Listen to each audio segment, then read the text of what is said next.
Olá, sejam bem-vindos ao Elas em Pauta, o canal onde as histórias e as vozes das mulheres são destaque. Eu sou Sandra Freitas, jornalista, gosto de me envolver em tudo que faz parte do universo feminino, histórias, temas, tudo aquilo que é importante para você, com certeza também é importante para nós.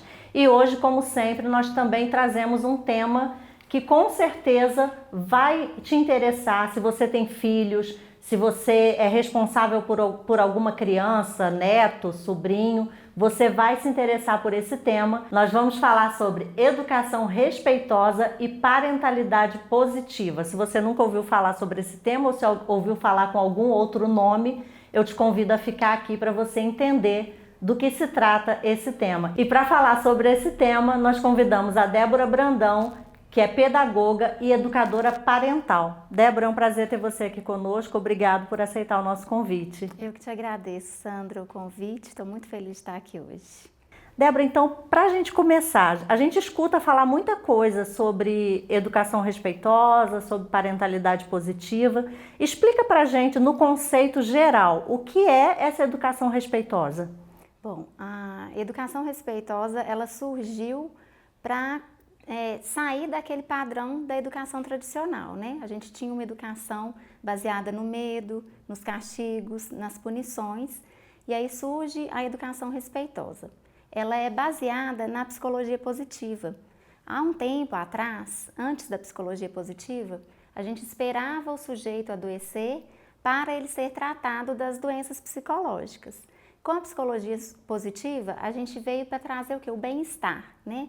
Um bem-estar, uma leveza de viver.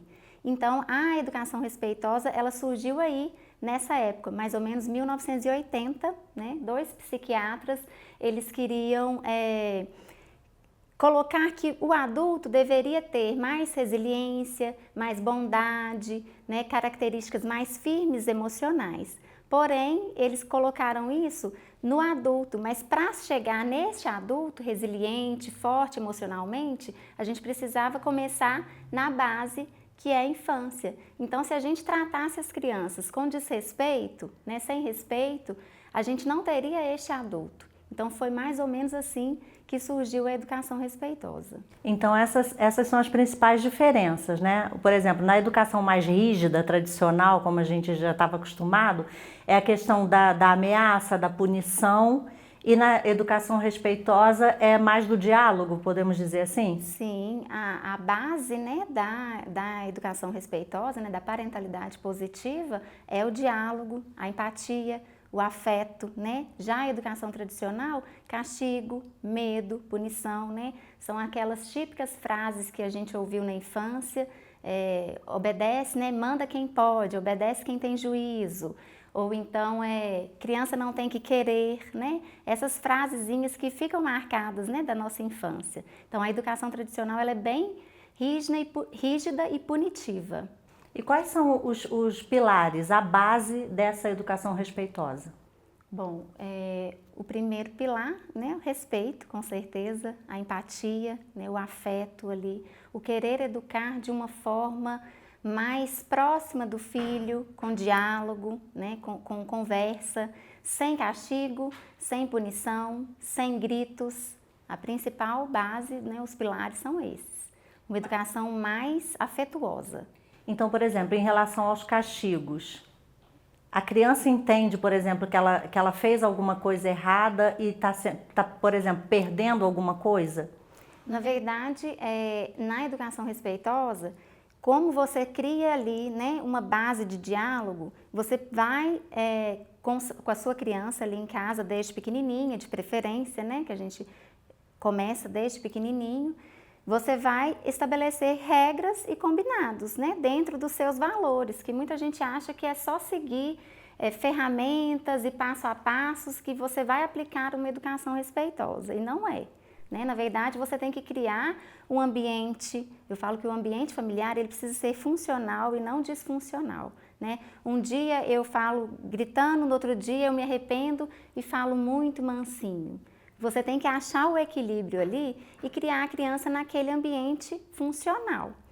E aí você vai criando regras e combinados e vai mostrando para ela que tudo tem consequências, não são castigos. são consequências. O castigo é quando a gente pega a criança com a nossa raiva por ela não ter feito aquilo ali do jeito que a gente quis, né? Ela abalou o nosso emocional de adulto e a gente castiga e pune com o nosso sentimento que está ali de raiva, de não conseguir fazer de uma outra forma. Então você acaba punindo de forma agressiva e às vezes até violenta a criança. E na verdade, na educação respeitosa, a gente não é punir a criança, porque na educação respeitosa não existe punição, mas você vai conduzir aquela criança e vai mostrar para ela que tudo tem uma consequência, né? Igual a gente pode dar um exemplo de celular. A criança ela tem um tempo ali, a criança tem acesso ao celular, ela tem um tempo ali para ficar com aquele aparelho na mão. Se ela descumprir aquilo ali, quais são as consequências, né? Então você tem que estabelecer muito firmemente com a criança esse tipo de relação, de negociação. E manter essa, como é que fala? Essa regra, vamos dizer Sim, assim, para a criança saber que aquilo ali já faz parte da rotina da casa. Porque muitas vezes os pais, eu falo que não só, todos os pais, a gente mesmo, nós somos frutos de uma educação tradicional, né? Os nossos pais e avós, eles não tinham acesso a esse conhecimento que a gente tem hoje. Então, muitas vezes, a gente replica coisas que foram feitas com a gente na infância, né?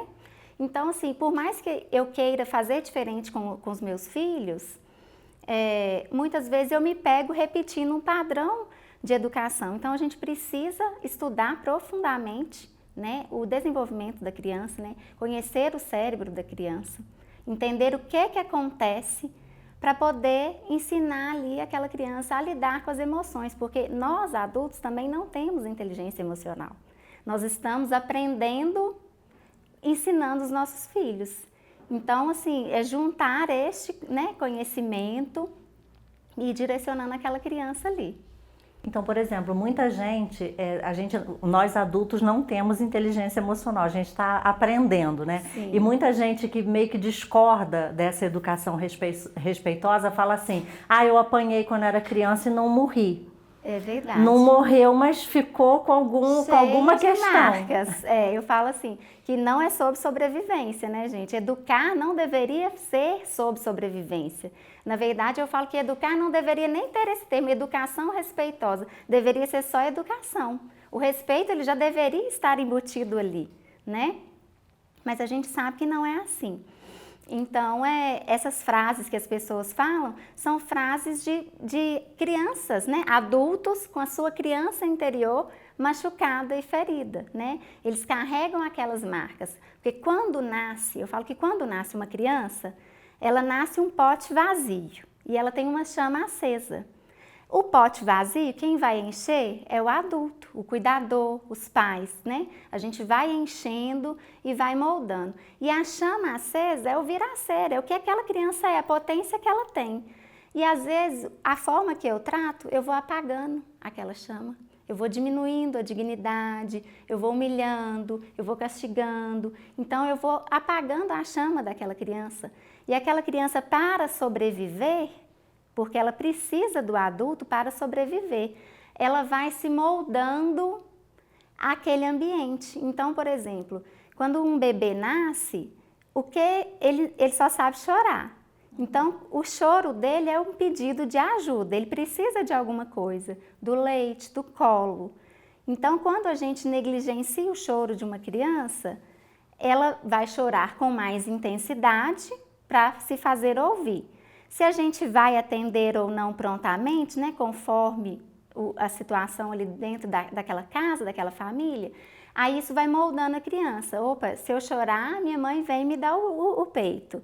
Se eu chorar muito, ela vem mais rapidinho. Se eu chorar e esperar, ela demora. Então a criança ela vai vendo. E quando a gente negligencia o choro daquela criança, ele desiste de pedir ajuda. Então isso é muito triste, porque a criança ela fica ali jogada. Ela chora, chora, chora, ninguém vem me ajudar. Não, ele aprende. Deixa chorar que ele aprende, daqui a pouco para. Ele não aprende. Ele para porque ele desistiu de pedir ajuda. Gente, isso é muito sério. É muito sério. Eu nunca tinha parado para pensar dessa forma.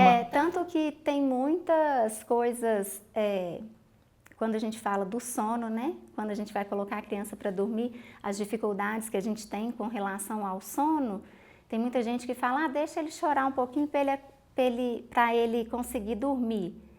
Ele está pedindo ajuda, o choro é um pedido de ajuda, então a gente nunca pode negligenciar. Quando a gente chora é porque a gente está pedindo ajuda, né? Está precisando de alguma coisa. Sim. Por que a criança tem que se virar sozinha? De que forma essa educação respeitosa contribui para o desenvolvimento emocional dessa criança e o desenvolvimento social e cognitivo, as interações que ela vai ter ao longo da vida? Eu falo que esses 3 desenvolvimentos, eles são, um depende do outro, né? Desenvolvimento cognitivo, desenvolvimento social, desenvolvimento emocional, eles estão juntos ali. Uma criança que ela não precisa se preocupar se na casa dela ela vai ser castigada ou se ela vai ser punida, ela pode se preocupar apenas em ser criança, né? Em brincar, em desenvolver o seu potencial. Ela, com certeza, ela vai aprender melhor, ela vai se sair melhor em questão de cognição na escola, com certeza, porque ela não precisa se preocupar com nada. Se ela, porventura, tirar uma nota ruim, ela vai ser acolhida em casa, né? O pai e a mãe vai saber chegar, por que daquela criança ter tirado uma nota ruim, ela não precisa se preocupar. Então, ela tem o tempo dela, na cabecinha dela, ela não precisa ficar com medo do que vai acontecer. Então, ela vai aprender melhor. O desenvolvimento social, as interações dela no dia a dia vão ser muito mais respeitosas, até com os próprios colegas, né? Ela não vai replicar. Uma criança que apanha, ela replica. Uma criança que apanha, ela mostra na escola ou em outros ambientes de interação com criança, ela mostra que ela apanha. Pela fala, pelo comportamento. Eu falo que a gente conhece os pais pelos filhos. A gente vê exatamente o jeitinho da criança, a gente sabe o que acontece em casa. Porque ela mostra nas interações sociais se o ambiente que ela vive é disfuncional, né? O que está acontecendo ali dentro daquela casa, ela mostra. Em relação ao desenvolvimento emocional, né? Eu falo que uma educação respeitosa ela é a base para a inteligência emocional, né? A gente consegue um ambiente que eu posso demonstrar tristeza, raiva, alegria. E vai ter alguém para me entender. Vai ter alguém para me conduzir ali a passar pelaquela emoção, né? Se for uma emoção mais positiva, uma emoção mais negativa, que eu tenho espaço seguro para poder demonstrar isso, né? Então a criança, ela, com certeza, ela vai sobressair em todos esses aspectos. E na prática, a Débora tem 3 filhos. Na prática, como é que essa educação respeitosa, essa parentalidade positiva acontece? Você poderia dar assim, algumas dicas que você usa com seus filhos e que você indica para quem deseja começar, por exemplo? Eu falo que a parentalidade positiva surgiu na minha vida através da maternidade, né? Enquanto professora, eu acreditava muito em castigos, em cantinho do pensamento e achava que aquilo ali que funcionava. Aí depois, quando eu tive a minha primeira filha, eu falei, opa, o buraco é mais embaixo, eu preciso estudar mais, eu preciso entender o cérebro da criança. Então eu fui estudar e aí eu caí na parentalidade positiva e mergulhei aí desde 2016. E então, na prática, a gente precisa entender o cérebro da criança, né? O que acontece dentro daquela cabecinha ali, né? O que acontece lá dentro, por que a criança ela tem essa explosão, né, de birras e de situações. Entender que muito do comportamento da criança não é pessoal, a criança não está te testando. E entender o que aconteceu comigo na minha infância, ficou lá na minha infância. Eu preciso fazer diferente hoje com os meus filhos, né?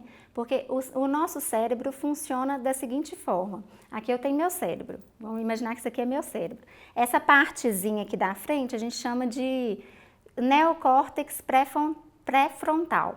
E aqui dentro a gente tem a amígdala cerebral. De todo mundo é assim.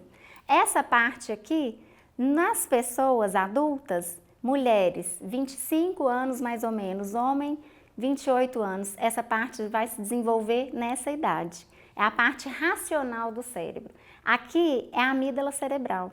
É aonde que a gente recebe as informações. Então é aí que acontecem as explosões emocionais, o medo, todas as emoções chegam na amígdala cerebral. Quando você já tem aquela inteligência emocional mais desenvolvida, você vai conseguir controlar essa parte do cérebro aqui, vai conseguir respirar, acalmar e agir de forma sensata. A criança, ela não tem essa parte desenvolvida. No adulto, na mulher 25, no homem 28 anos, que vai estar totalmente desenvolvido. E a gente quer que a criança se comporte bem, ela ainda não tem essa parte desenvolvida. A gente não entende que a criança tem emoções, tem sentimentos, né? Exatamente. E a gente acha que a criança, ela tem que aceitar o nosso não. Ela pode ficar com raiva. Por exemplo, se eu desliguei a televisão ali, acabou o tempo de tela das minhas filhas. Aí eu vou ali e desligo a televisão. Eu fiz o que é certo, eu cumpri um combinado, ela tem o tempo dela, elas têm o tempo dela lá de tela. Desliguei. Eu não preciso achar que ela tem que sair dali. Ai, que delícia, mamãe, você desligou a televisão, eu vou sair sorrindo. Ela vai ficar chateada. E ser positivo nesse momento é entender que ela pode ficar chateada, mas ainda assim, ela não vai ter mais tempo de tela. Porque o combinado foi esse. Porque o combinado era outro. Então, eu não estou sendo negligente, nem permissivo, nem autoritário. Eu só cumpri um combinado que eu já tinha com elas. E eu estou sendo positiva, entendendo que ela pode ficar chateada. Porque o adulto, ele fica chateado a todo momento. A gente bate porta de geladeira, a gente bate porta de armário, a gente briga no trânsito e a gente acha que a criança tem que aceitar o nosso não sorrindo. A gente não entende que ela pode ter essa emoção negativa e ainda assim cumprir o que tem que ser cumprido. E como é que faz, por exemplo, naqueles momentos desafiadores, né? Porque mesmo tendo uma educação respeitosa, parentalidade positiva, né? Todo esse diálogo, tem o tempo da birra, tem o tempo de bater pé. Como é que faz nesse momento desses desafios? Que a criança fez birra, que a criança se jogou no chão?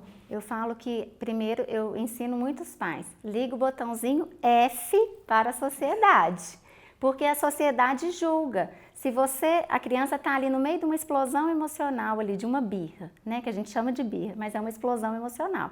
Ela recebeu a negativa aqui pela amígdala cerebral, ela não consegue controlar ainda o neocórtex pré-frontal, aí isso aqui destampa e é uma inundação de emoções dentro da cabecinha dela. Então ela está ali naquele momento ali no chão dando uma birra. Aí você liga o F para a sociedade, porque se você abaixar para acolher, você vai ser julgado. Se você puxar pelos cabelos, beliscar e sair puxando, você vai ser julgado. Então, julgado, os pais, as mães são o tempo todo. Então, você finge que você está numa bolha. Eu falo assim, desliga para o ambiente externo. Se você está num lugar muito público, o que eu faço? Tira a criança, às vezes você tem que pegar mesmo, a criança vai estar se debatendo, acontece. E você tira, ela precisa ser conduzida durante a birra. Ela tem que parar de gritar? Não. Ela pode gritar, ela está com raiva, ela tem que pôr para fora. Quanto mais rápido ela colocar para fora, mais rápido aquela birra vai passar. Se a gente fica tentando silenciar a criança, pensando, ai, no que o outro tá pensando de mim ali, quem está olhando, mais tempo ela vai ficar ali. Ela não vai ter espaço para colocar para fora. Então eu falo, se dá para tirar do ambiente, vai para um lugarzinho mais reservado, fala com a criança, vai falando em tom baixo. A mamãe está aqui, eu estou aqui para te ajudar. Você quer um abraço? Vai passar, vai conversando com a criança para tranquilizar, mas deixa ela colocar para fora. Gritar junto não vai adiantar. Gritar junto não vai adiantar. Eu falo que não adianta apagar incêndio com gasolina, né? A gente tem que ser a calma que eles precisam nessa hora de explosões. Tira do ambiente, vai conversando. Isso é difícil, porque eu falo que a parentalidade positiva, ela não é para a criança, ela é para o adulto. A gente acha que nós vamos mudar o comportamento da criança, a gente não vai, a gente vai mudar o nosso olhar, a nossa forma de conduzir, e isso vai trazendo coisas positivas para o seu dia a dia, e ela vai entendendo como que é esse novo jeito. Às vezes tem criança que chega, né, adulto que chega, ai, eu não faço isso, ela já tem 5 anos, qualquer hora é hora de começar. Você pode começar a ser mais positivo, mais respeitoso com o adolescente, não precisa ser lá com a criança pequenininha, né? Qualquer hora é hora de começar. a exercer essa parentalidade positiva. Então, por exemplo, quem nunca, né, quem sempre viveu na base do grito, na base da ameaça e viu a necessidade de entrar com essa educação respeitosa, com essa parentalidade positiva, quais são os principais desafios e quais são os primeiros passos para começar? Tipo, meu filho já tem 8, 10 anos, como é que eu começo? Primeira coisa, a partir do momento que você decidiu, né, educar de forma mais respeitosa, você vai buscar conhecimento. E eu falo que é conhecimento científico, né? Porque isso tudo é conhecimento científico. A gente não tem achismo, nem experiências, nem dicas e nem ferramentas. É mergulhar no conhecimento. Eu falo que na internet hoje a gente tem inúmeras pessoas falando sobre parentalidade positiva. Vai estudar.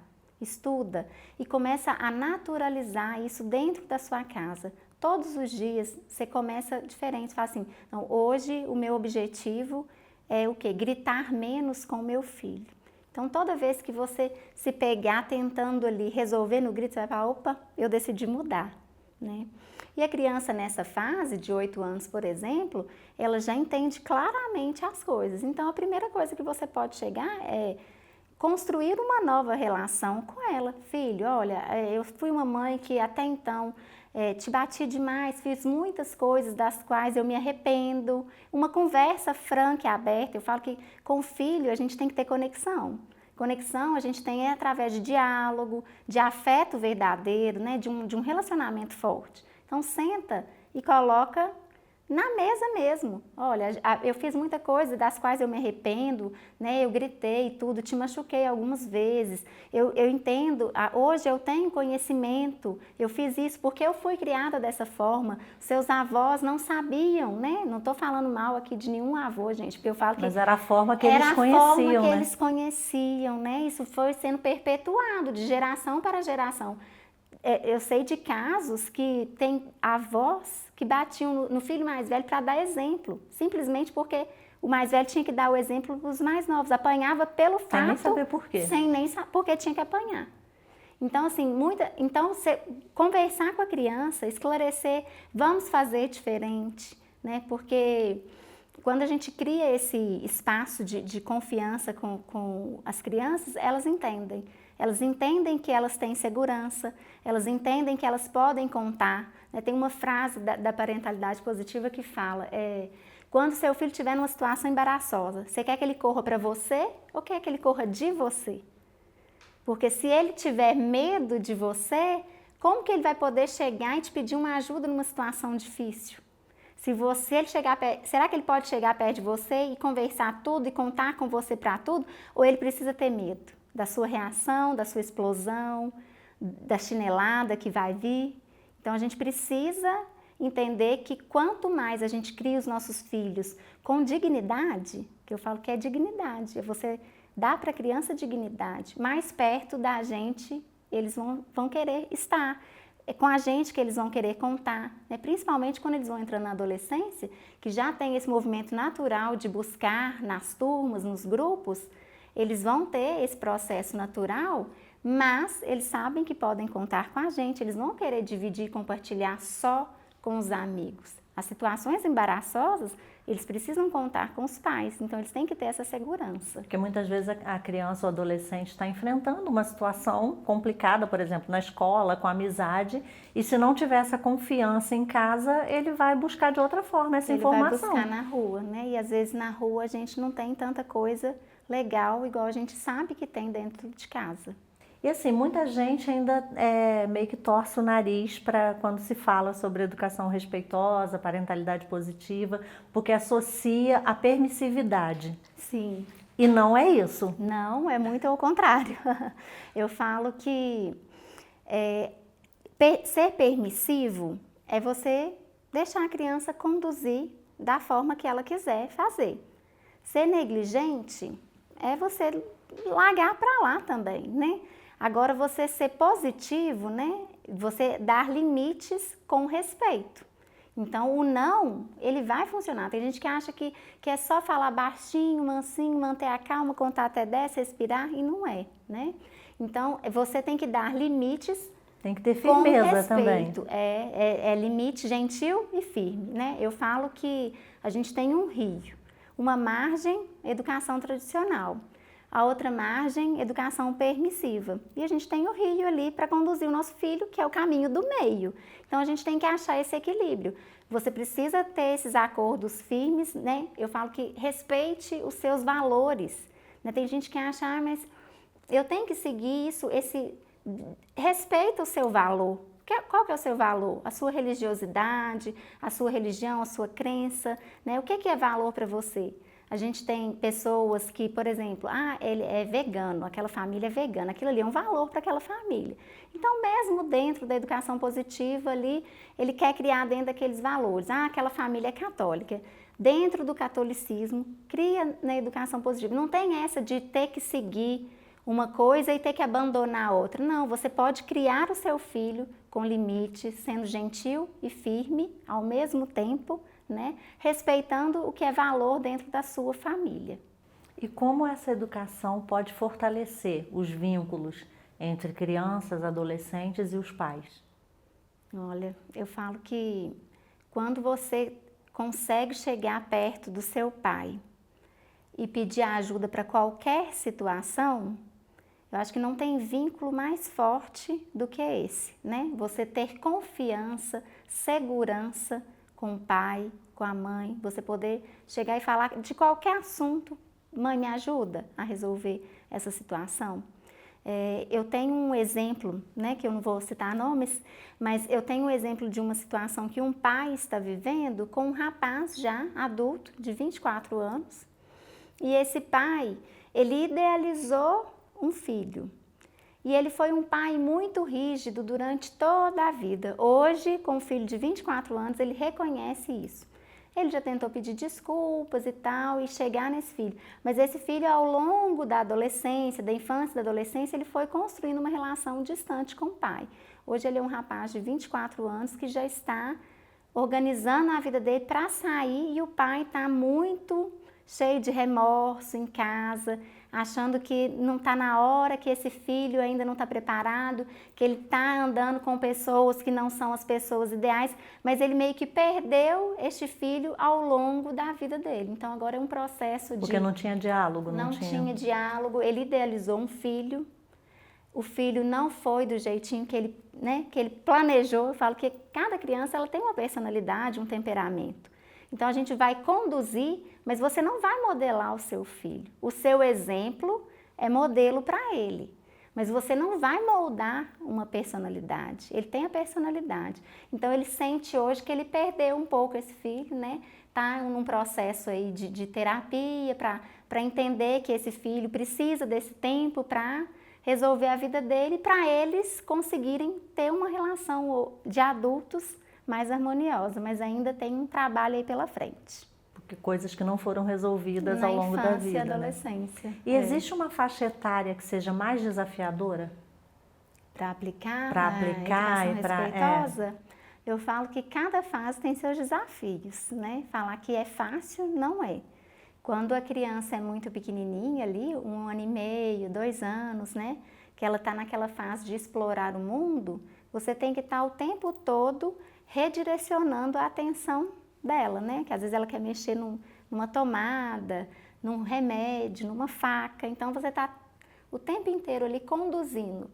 Aí a criança já começa a ficar maiorzinha, ela já começa a pensar mais, né? Querer ver até onde que você vai com aquele comportamento seu de pai mais respeitoso. Ele vai ver se você realmente vai continuar respeitando. E na adolescência, eles têm essa busca, né, da sua integração na sociedade, né, da sua personalidade, de estar amadurecendo.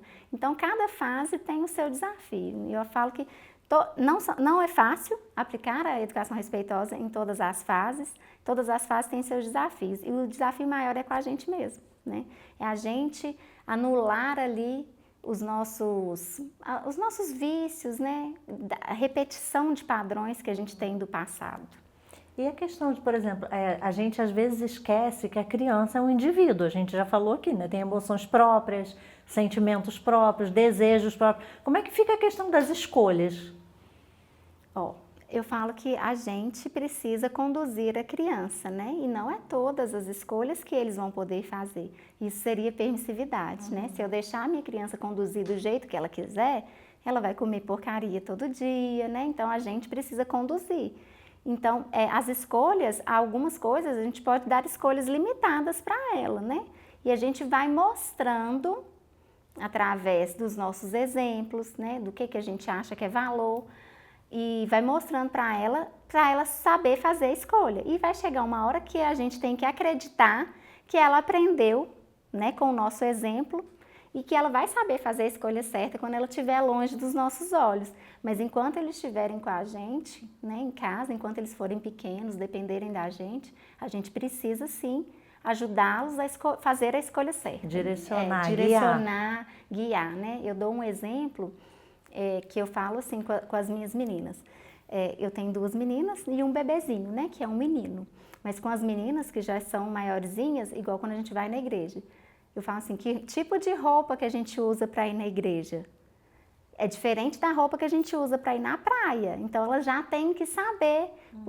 Eu gosto de dar esse exemplo porque quando elas estiverem mocinhas lá na frente, para elas saberem se portar, se vestir. Então, é a forma que eu estou conduzindo. Elas não podem simplesmente escolher qualquer coisa. E a gente cair nessa de não, eu deixo ela escolher. Não, não caiam nessa. Cuidado para não confundir esse respeito com permissividade. Quando a gente começa a ir por esse caminho, a gente cai em permissividade, deixar a criança livre. Não, a gente tem que estar ali, pai é margem. A gente tem que estar ali margeando e conduzindo dentro do que a gente acredita que seja valor. Assim, seus filhos ainda são pequenos, né? Menos de 10 anos de idade. A mais velha está com 8. Quais são os benefícios que você vê a longo prazo de tudo isso que você vem aplicando na sua casa, na educação dos seus filhos? Quais são os benefícios que você vê lá na frente?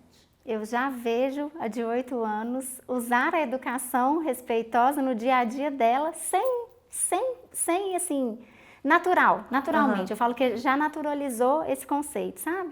Com a irmã, com outras crianças, eu já consigo vê-la fazendo aquela condução assim mais amistosa, de dar um jeitinho, por exemplo, quando está disputas de brinquedo, disputa por atenção entre coleguinhas, né? Então eu já vejo ela conseguir fazer isso de uma forma mais natural. Eu falo que as crianças dessa geração que estão sendo educadas na parentalidade positiva, elas vão dar um show de inteligência emocional na gente no futuro, porque eles têm espaço para manifestar as suas emoções. A minha de 6 anos, ela tem uma literacia emocional que quando ela está sentindo alguma coisa, ela sabe verbalizar exatamente o que ela está sentindo. Quando eu contei da minha gravidez, do caçula, a que agora é do meio, ela ficou super feliz. Passou 1 minuto, ela saiu chorando, desesperada. Aí eu falei, o que foi? Ela falou, eu vou perder o meu colinho, eu estou sentindo muito ciúmes. Ela já sabia verbalizar. Só de receber a notícia. Só de receber a notícia que a vida dela ia mudar um pouquinho ali, né? Mas depois que o neném nasceu, ficou tudo bem, eles estão muito bem. Mas ela consegue verbalizar. Eu falo que as crianças dessa geração, eles vão dar um show de inteligência emocional no futuro. Eles vão saber conduzir essas emoções. E eu falo que isso é primordial. Entender o outro também, né? Entender o outro. Entender por que o outro está manifestando daquela forma, né? O que ele está sentindo. Saber chegar ali e ajudar, né? Aquela outra pessoa. E Débora, o nosso tempo está quase acabando. Assim, para a gente encerrar, o que você falaria para essas mães que ainda estão meio que no desespero, sem saber o que fazer, meio que perderam o controle na educação dos filhos? Qual seria o conselho, a primeira atitude, o ponto básico para começar a sair dessa situação? Se decidiu fazer diferente, olha para dentro. Olha para o seu passado, para a sua criança interior e veja o que você está repetindo lá da sua infância. Muitas coisas que a gente repete foi o que foi feito com a gente, né? São gatilhos da nossa infância. A forma que eu fico nervosa, às vezes a forma que ficaram nervosos comigo lá no passado. Então, olhe para dentro de si, veja o que é gatilho ali da sua infância. Tenta anular isso.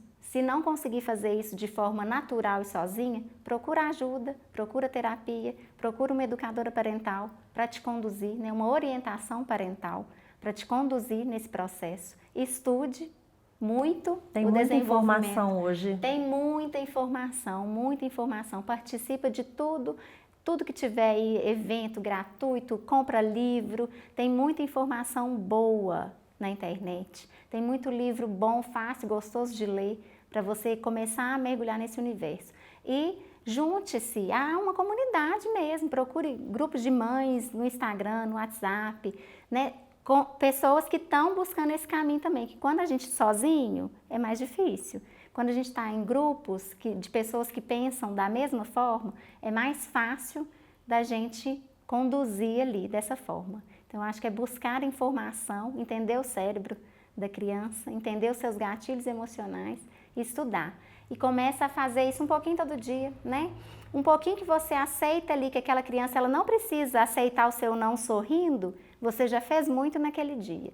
Um dia que você não gritou, você já fez muito ali naquele dia. Um passo de cada vez. A gente não precisa achar que da noite para o dia vai ser tudo lindo, vai fluir bem, as crianças vão obedecer, que eu falo que as crianças vão continuar agindo como crianças. Nós é que vamos mudar o nosso olhar, é a nossa forma de conduzi-las. E a gente vai entender que aquilo ali é parte. A criança ela vai fazer aquilo ali mesmo. O cérebro dela ainda está em amadurecimento. E conforme o que a gente ensinar, vai ser bom. Ela vai amadurecer ali com inteligência emocional. Se a gente começar para o lado da punição, aí vai começar a desandar. Então, buscar ajuda, né, para poder ajuda. Fazer da melhor forma. Isso. Para ter mudança também a longo prazo, né? A longo prazo, para ser um adulto com bastante resiliência, né? Longe aí de doenças mentais, esses fatores de suicídio na adolescência. A criança tem espaço para manifestar suas emoções e entendê-la. Gente, estamos encerrando mais um episódio. Eu espero que vocês tenham gostado. Se vocês quiserem mais temas, né, ver outras mulheres aqui sentadas nessa cadeira falando sobre temas que também são do interesse de vocês, né? O nosso universo é muito amplo, né? O universo feminino abrange todas as áreas. Então, se você quer ver alguma mulher aqui sendo entrevistada, debatendo algum tema, alguma história, entre em contato com a gente nas nossas redes sociais, Elas em Pauta PM, porque é aqui de Pará de Minas, e nós teremos o prazer de atender você. Débora, mais uma vez, muito obrigada pela sua participação. Eu que te agradeço, Sandra. Obrigada. Tchau, tchau, gente. Até o próximo episódio aqui no Elas em Pauta.